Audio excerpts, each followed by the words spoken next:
пайғамбарымызға көп салауат айтты. Таваф қылып отырсыздар. Тавафта таспені алыңыздағы Дурути Ибрахим.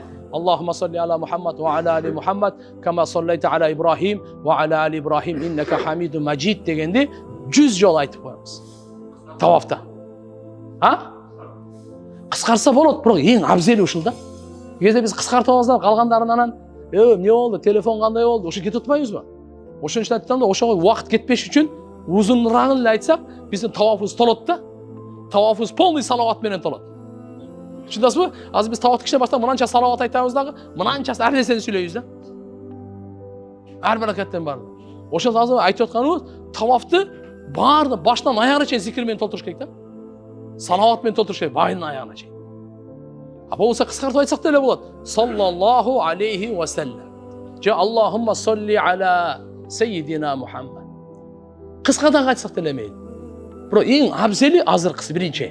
Ал намаздың ішіндегі айтылған салауат да. Бұны пайғамбарымыз өз айтқан салауат. Болғанда да Бұхаринің риваяты. Ең күшті санат, және ең күшті абзел салауат да. Мейлі ұшынан дәлі бір 100 айтып қойың, беркісінен дәлі 1000 айтып қойың, саллаллаху алейхи ва саллям. Салаваттарды көп. Субханаллах, альхамдулилля, ла иляха иллаллах, Аллаху акбар. Мына төртеу менен тавафты нұрлаңыз жібер. Тавафты зинаттаңыз бер. 4 сөзді пайғамбарымыз айтқан. Аллаға ең сүйкімді сөздер ұшы төртеу деген. Ең жағымды сөздер ұшы төртеу деген.